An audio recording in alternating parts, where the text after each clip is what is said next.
Thanks for joining us again here on Together Goshen Day. I'm Caleb Longenecker-Fox with the Alumni Office, and so glad to have Rustin Nyce here joining us this afternoon. Rustin, thanks. Welcome. Yeah, And thank you for having me.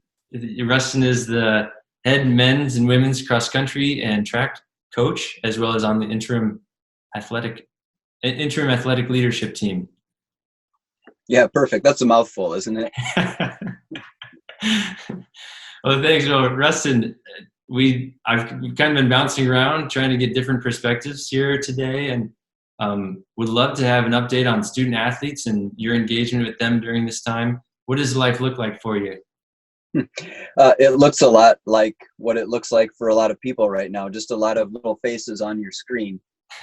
But there's very intentional engagement from the coaches to the student athletes. And I've been really proud of my student athletes for continuing to train without having a sport to train for, because they just love what they do. And that's what I think all coaches hope to pass along, is just a passion for the sport and what you do. And I know coaches are holding Zoom meetings and playing Zoom games and connecting with their teams, both individually with each student athlete, but also as a whole team. And even thinking about how we introduce our incoming class for 2020, 2021 into the mix. So there's that whole dynamic of how our teams are changing and our environment's changing, but there's that desire to connect and be connected with each other. And it feels good to see faces on the screen, and communicate with people and find out what they're doing right now and how they're doing. Yeah, that's awesome. That's very good. I've seen some of the videos that the athletic department has been producing, and I know that you've been, finding new and creative ways to engage with student athletes that way. Of course, athletics had a huge year in, particularly in your area. Can you speak to a little bit some of the highlights from this past year in athletics? Sure, I'll be selfish and speak about my team first, because I would be remiss if I didn't.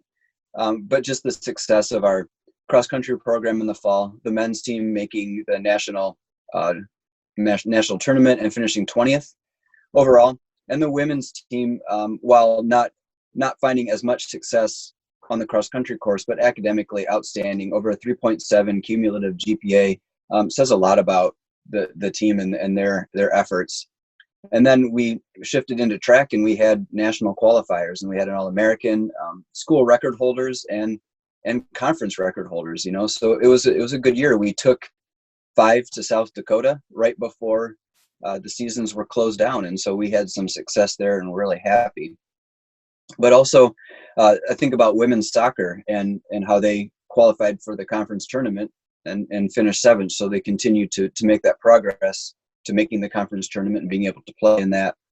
And I think about how men's volleyball was having a very exciting and outstanding season, albeit cut short, but they really flipped the script from last year, where they had some injury struggles and were gaining momentum as a new program. And this year it felt like they really interjected themselves into that conversation of men's volleyball programs across the country. So I think they've done an outstanding job.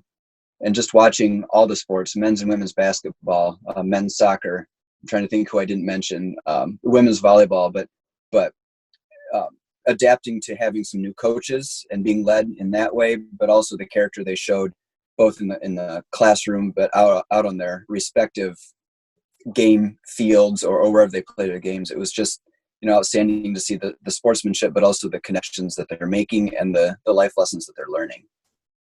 Yeah, that's great. And we're eager for new students and new athletes to come in the fall. Still a little bit uncertain on what that means. Do you have any sense of the future of athletics, or your hope for the future? Well, my hope is that everything opens up in the fall and we have classes and we have athletics. And I think that's everybody's hope, is a return to feeling and being more of what we anticipated it was going to look like. We've had some communication with the NAIA and with our athletic directors within our conference about scenario planning for the fall. And the NAIA is committed to, if possible, and doing it in a way where it has the student athlete's best interest in mind, having fall seasons opening up in the fall, and does that look like a full season or partial seasons or some other scenario that we haven't thought of yet. But the NAI is committed to opening and providing that experience for student athletes if they can do so and keep everybody's health and safety in mind. So my hope is that we in some way have a fall sports season, and I think that's a lot of people's hope and commitment in working through and trying to find ways to do that.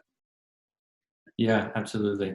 I know that there's been a lot of planning at the cabinet level of leadership at the college for scenario planning for the fall, and what exciting to see that that's also happening in athletics and more of a national conversation too there. Mm-hmm. Yeah. Switching gears a little bit, I'm curious, today is Together Goshen Day. What does that mean to you? Oh man, it means a lot. I was a student here and a student athlete, and now I'm working here, and it means to me the experience that we have had virtually going through a pandemic crisis, and finding ways to do it together, and finding ways to support our community and support each other. So there's been intentionality in identifying individuals that need support and working to get that support to them, whatever that needs to be, whether that's feeding students who weren't able to go home and they're living on campus right now. So AVI has been really good at helping support that. Finding ways to use the Federal CARES Act money to support our campus right now. Finding ways to stay connected with the alums and with people both in my class and in classes they're younger than me, they're older than me, but finding ways where Goshen College continues to connect and be part of the world, and it all kind of weaves its web back into the physical Goshen College campus right now. And even though it doesn't look the same, that network I think is really strong, and we're doing this together, and we couldn't do it without the support of so many people that we can name and people that we can't even name. But I think it's just really it's to me, knowing that I have that support of people that I know and people that I don't know, and how they're supporting other people is, I mean, together means to me that we're doing this as an institution being led by anybody and everybody we can bring in to help us solve these problems and do so in a productive way. Yeah, absolutely. Well said. Together we are Goshen. Yes. Yep. And we're all over the world. So we have a strong network of people. Well, Rustin, thanks so much for joining us this afternoon, and wish you the best as you continue to embody your interim leadership there in athletics, and we're excited for what the future holds. So thanks. Yeah, thank you very much. Have a good one. Thanks, you too.